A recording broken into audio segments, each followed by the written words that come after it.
Do you guys think that the tax cutting is killing the NBA? Yeah, Yeah. 100%. I think yes, I think it does. I think because there are certain franchises that are going if the money has to be spent evenly across and it wants to be more of a football model with a hard cap, you're going to have the franchises that are still just poorly run. You're going to have the franchises that are poorly run. Or eventually you're going to get the players to a space of players have to take a discount. I've got to give you a team friendly. You can sell this team for $10 billion when you're done, but I got to give you a team friendly deal so I can play with my brothers, or our team won't be very good. It's like if you draft all those boys in OKC, no different than the first go around. You should be able to pay them all and still be able to put a quality team around them. They're basically saying you're going to pay these three guys that you drafted, one 20 something, one traded for 15, and then you're only going to be able to have minimum players around it because we want to spread the wealth. That's not good for basketball. That's just factual. Do I think super teams and having $500 million payroll like Boston? I don't think that's great either, but there is an in between ground versus I should be able to keep my players and field a team around them. If that means I go in the tax for a 2 or 3 year stretch to maximize a 5 year window that comes every 20 years, we should be allowed to do that. Especially now you're hurting the smaller markets. Big markets, it's easier for them to retool quicker. It's easier for them because people want to go there. People will take less money to go play there than they will in OKC. I It have a has question. Oh, go ahead. Go ahead. it has accountability written all over it. This cap, accountability written all over it. It started from the players. It started from the players like a Ben Simmons, who decided to hold out. Hold on, hear me out, RJ. Who held out in Philly, Give and me then you got all to of give us. me more than one example. There's 450. Okay, James Harden. That's two. James Harden. Okay, Tristan Thompson. What Or Tristan? J.R. Smith. When they What? both held out. They No, was they were. That's not a holdout. Tristan and Jr. did not hold out. they was what they did. They did not hold. Okay, you got to classify hold out, cold out. You got to classify that. All I'm telling you is this. This has accountability written all over it. Right? Like this is what I'm saying. It's no more laziness when it comes to front offices. Y'all have to do your damn job. Y'all have to go out and y'all have to scout. Y'all have to go out and y'all have to draft well. Y'all have to go out and actually hire the right coaching staff with the right player development to come in to make these players better. OKC and Indiana, what they did was in these finals was they set the bar. They set the bar. That's why we didn't. That's why on draft night we thought we was gonna have all these trades, right? Sean saying, "Oh, it's gonna be explosive on draft night and things to that nature." Nothing happened. You know. You know. When you talk about set the bar, I get what you're saying. They did a great job, right? Like we can't say like in yes the depth and all that. They're not going to be able to afford their own team. Yes, they are. No, they're Yes, they not. are. Yes, Okay. they are. You They're see, going to be able to give all of the super maxes. Then Casey Wallace is going to come up, and then all of these. They're going to be able to afford all. no, that's why. All of them don't deserve a But super. but I'm that's no, why no, no, you. no. I'm not. Three of them are going to get. Three of them are. Two of them are going to get a super max. One of them is going to get a very ridiculous contract in Chet Holmgren. We Now don't. you go ahead. We don't know that, Richard, because guess what? For starters, SGA just set the tone. He just set the tone for OKC. He left over 100 million on the table. He We, did. He signed no, for two. He signed for two. but this is what I'm saying though. A player now has to take less money to play with his boys. He didn't have to. But When he did, what I'm saying is he didn't have to. All I'm saying is we as players got to have some type of accountability of how we got to this point. We didn't we just get to this point because the owner said, "Oh, I want to." Or the owners of Adam Silver and the NBA say, "I want to be assholes to you guys." We didn't get to this point because of that. but Perk, you're. I just really quickly, Ali, and we can shift to however. What I'm expressing to you is you're looking at the players for accountability. And when we talk about as much as you had guys sitting out, the load management was coming from the teams. So that negativity of load management, and we're doing that. That wasn't players. That's not from our generation. That's not players. Players were being told to sit out. They were doing that. Coaches were doing that. Sports science that had nothing to do with the players, right? There was a portion. If players want to hold out for contract negotiations, fair. 98% of players all stay within the framework of their contract, right? The point that I'm saying is SGA had to leave $100 million on the table in order to make sure that they could structure it and he could play with the guys that he came up with and win a championship. In a perfect basketball world, you should be able to win an MVP, get your top dollar, and still be able to play with the teammates and not be penalized for being those guys earning their money and coming up through their system. J-Dub is going to get a rookie extension max. Chet Holmgren is probably going to ask for close to that. So SGA has to leave $100 million on the table versus in a free market, the Lakers can go get top dollar. But isn't this what Braun and CP3 and them all wanted when they had a say-so in the CBA? No. But I'm saying though, because this is what I'm saying. This is what they wanted. They didn't want no in between. You remember they the ones negotiated that deal when we got to this point when it comes down to. Is it good though? Do you agree? Fine. I'm great with the accountability. Great.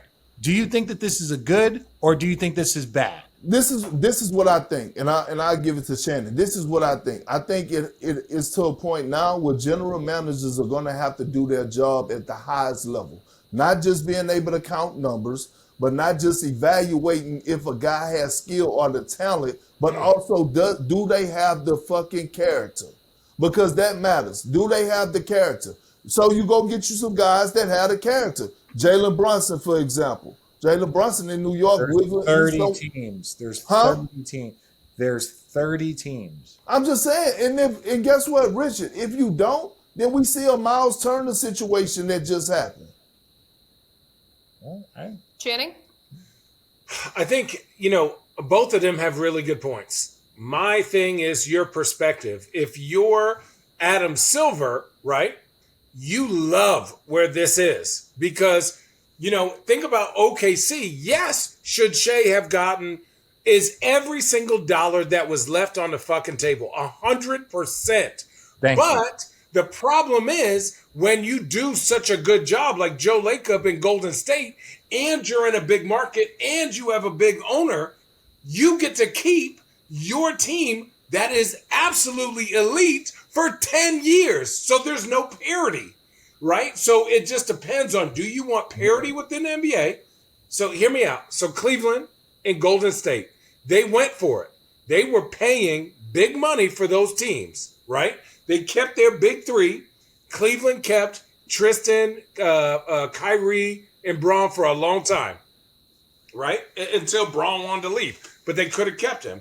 They put really good teams there every single year. So those teams dominated the East and West. The NBA said, hey, we want to create parity. So they taxed the big guys like they taxed the little guys.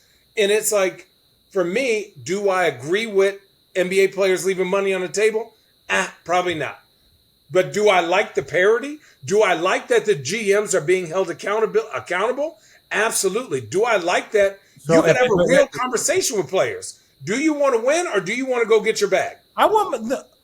Why is it that we are on one of the only professions that are forced to choose between success and financial success? NFL players do that the same thing. NFL players. That's what I'm saying. I'm saying we're one of the only professions, professional sports. Right. But this is your point. You said you want to start holding GMs accountable. This is both team perk.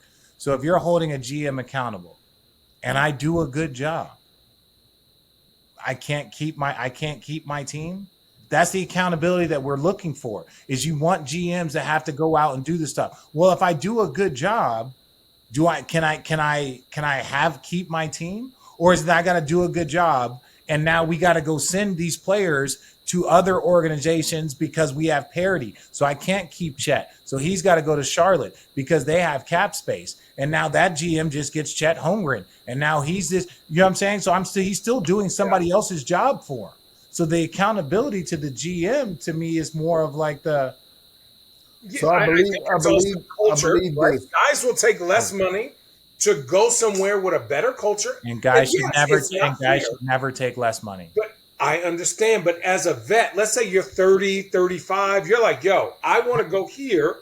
I could get 10 on a rebuilding team, or I can go here for the vet minimum because I'm going to have a better role. That is it's not an obvious choice, but it's What choice where did you're you make? at. Choice did you make with Orlando?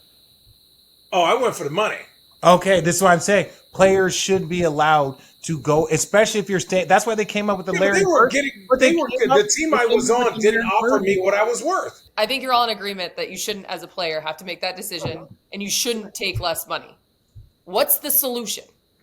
Just say hello. There is no solution. There is No, no no, solution. no, So no, here Not we with are. this CBA. With this CBA, they're screwed. That's why all the owners are getting out. That's why part of the reason why the owners are selling. All the current owners are getting out. It's not again, that was part of the conversation. It's not just owners that want to stack the deck. It's not just Lakers and Celtics. Charlotte sold. Like other franchises are like Portland Dallas. sold. It's just like even when you get to a space now of like they're looking at it, it's like even if I do a good job and I field a good team, it's going to cost me so much money to even keep a good team. Now I got like that, just the formula of success, and we can say parity, but the parity is all going to spill down into those teams. Case and Wallace is going to go play at Washington, and they're going to be a good team. So it's like half the teams make the postseason anyway. Well, much well parity are you looking I think when you look at OKC, they the way Sam Presti has like put together this roster, right? You're looking at a guy like Case and Wallace who probably will be up in the next 2 years, right? Next year. Okay, so hear me out.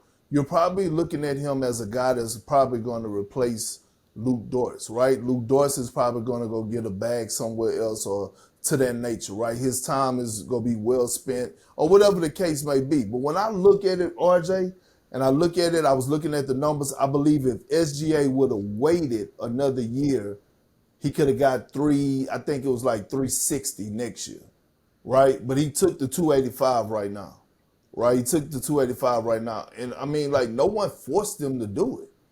No one, like, I'm not questioning what he does. I'm not questioning that $285 million is an absurd amount of money.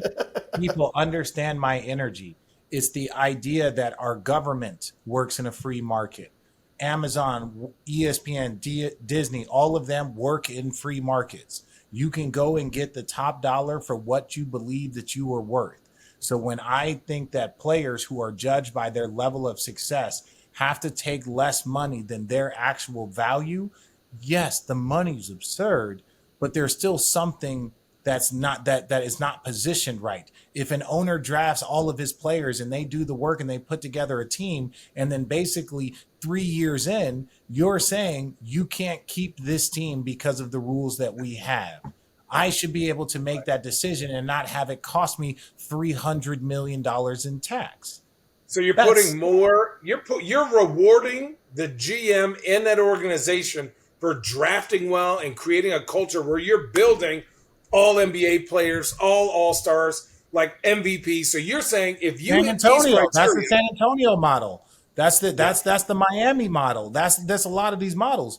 And a lot of these teams are just like say you financially won't be able to do that. Now, mind you, you pay two guys 300 plus. You got a 2 it's not year 300 window. plus. That's what it is. But that's the number. It's like saying it's like going back. If you're going to pay ticket $20 million a year, the numbers change, so we can't frame the 300 in this. It was like, well, if they're going to have Paul Pierce at 20 and KG at 20 and blah blah blah blah blah, it's like that's why I had to leave. You know what I'm saying? Yes. That's why it was the end. That's when the shit started to down spiral because I had to go to OKC and get my bag. Here's the thing, Allie. Let me say this, and then I leave it to you. The one thing I wish Adam Silver would change is that to people who have a vote, I don't want to be the one that's responsible for guys either making money or losing money. Like, I don't want to be that person, especially when it comes to the all NBA teams, right? Because decides whether or not, like Jaylen Brown a couple of years ago, I voted him all NBA.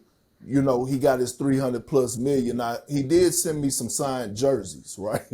I wish he would have sent me 10%, but he sent me some signed jerseys. I'll take it. But I'm just saying, I don't want to be responsible for a guy who was deserving probably to be an all NBA or deserving to get max dollars because he played his ass off or he just didn't make the cut. Like, I wish he would change that. That's all I was saying.